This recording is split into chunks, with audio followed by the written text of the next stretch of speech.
Okay, so let's start with Sefer Melachim Aleph. So the Book of Kings actually begins with the death of King David and the ascension of his son, King Solomon, to the throne. King David, during his lifetime, had done a great deal towards achieving peace for the Jewish people, but he was unable to actually build a Beit HaMikdash, a special home for God. And so King Solomon, Shlomo, took on that job. And the first thing really that he did as king is he commenced building the Beit HaMikdash.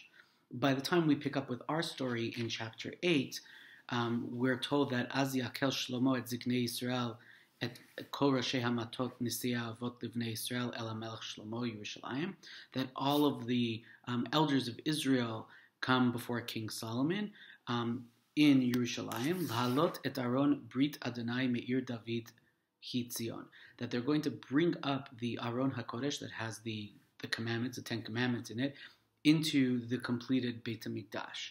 And so it's this whole description of everybody coming together to consecrate the Beit HaMikdash and to move the Luchot, the Ten Commandments, into the Beit HaMikdash. It's sort of like the last piece of the puzzle until the Beit HaMikdash is sort of open for business. And the idea is that in the Beit HaMikdash, that's where God will dwell, that's where the Shekhinah will live. And so Shlomo, as he's finishing up, he sort of says this prayer to God. And really, I know I told you to focus on verse 28, but it's sort of 27, 28, and 29. And Shlomo says, well, but will God really dwell on earth?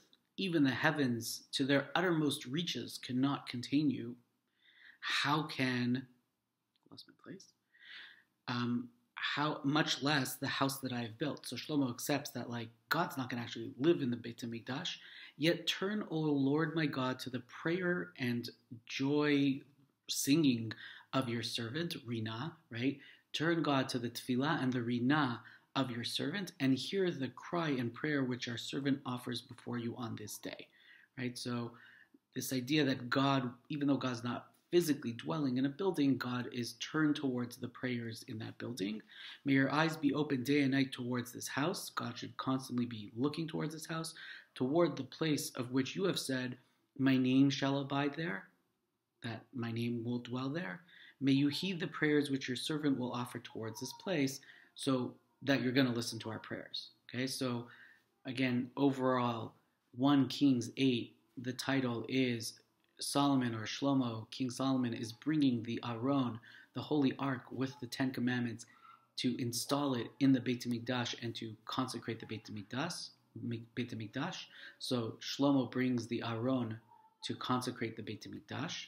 And then the specific verse is King Solomon, Shlomo, saying, while God will not actually physically dwell here, God will be turned towards this place to hear our prayers and our songs of joy. So God will hear them, essentially, because God is listening for that place.